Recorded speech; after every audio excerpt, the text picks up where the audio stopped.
Vamos a hacer un ejercicio para desarrollar un balance de situación. El enunciado nos dice que ordenemos estas cuentas configurando un balance, ordenando el activo de menor a mayor disponibilidad y el patrimonio neto y el pasivo de menor a mayor exigibilidad. Nos da este listado de cuentas y tenemos que elaborar el balance según el modelo oficial que hemos estudiado. Recordamos que lo que tenemos que presentar, la representación gráfica del patrimonio, sería de la siguiente manera. En la parte derecha aparecerían los recursos financieros de la empresa, patrimonio neto, pasivo no corriente y pasivo corriente. Y en la parte izquierda, los recursos económicos en los que se han empleado esa financiación. El activo, clasificado a su vez en activo no corriente y activo corriente. Ahora el alumno debe de analizar este listado y elaborar el balance de situación. Para ello debería dar al pause y con el material aportado anteriormente elaborar ese balance. Una vez realizado, volver al vídeo y ver cómo se solucionaría. Bien, lo primero que tenemos que hacer es fijarnos en el listado de cuentas que aparece.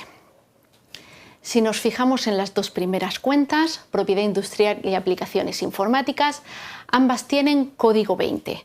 Por tanto, pertenecen al grupo 2 del cuadro de cuentas, activo no corriente, y dentro de ese activo no corriente pertenecerían al inmovilizado intangible, es decir, aquellos activos que no tienen una apariencia física.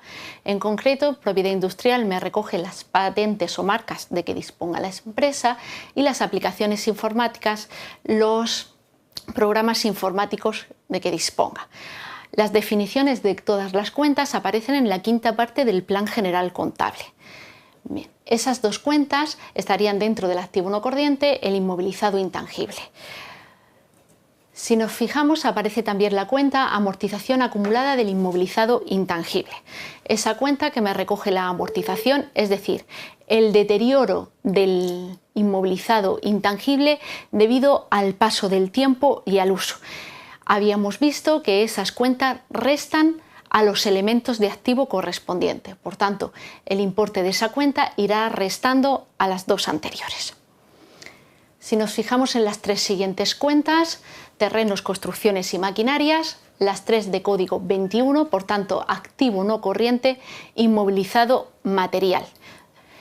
De nuevo aparece una cuenta que compensa el valor de esos tres elementos, que es la amortización acumulada del inmovilizado material, que iría restando a esos tres importes. Y por último aparece inversiones financieras a largo plazo en instrumentos de patrimonio. Código 25, por tanto también del activo no corriente, en este caso del inmovilizado financiero. Así tendríamos constituido el activo no corriente del balance. Si seguimos fijándonos en las cuentas, a continuación tenemos mercaderías y productos terminados, ambas con código 30. Quiere decir que configuran las existencias del patrimonio, es decir, activo corriente. ¿De acuerdo? También nos aparece una cuenta que compensa ese valor, el deterioro de valor de mercaderías, que aparecería restando a esas cuentas. A continuación tenemos clientes y efectos comerciales en cartera, ambas con código 43, por tanto activo corriente, es decir, derechos de cobro derivados del tráfico normal de la empresa por operaciones comerciales. Y por último, dentro del activo nos aparece la cuenta de tesorería que configuraría el disponible. Dentro del activo corriente sería el disponible, la parte más líquida del mismo.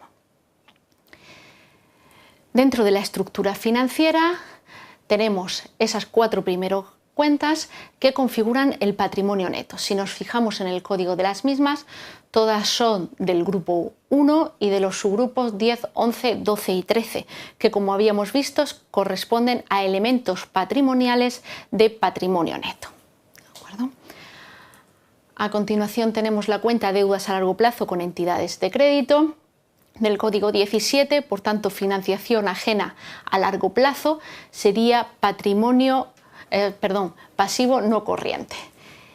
Y por último, deudas a corto plazo y proveedores, ambas cuentas de pasivo corriente, es decir, obligaciones con vencimiento a corto plazo.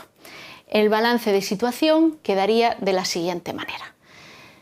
En la parte izquierda vemos el activo dividido en sus submasas, activo no corriente y activo corriente, y estas a su vez con la clasificación que hemos distinguido, inmovilizado intangible, y nos fijamos que la cuenta amortización acumulada, al ir entre paréntesis, significa que va restando el importe. Inmovilizado material, también aparece la cuenta amortización restando, y por último el inmovilizado financiero. Nos da un total de activo no corriente de 420.000 euros.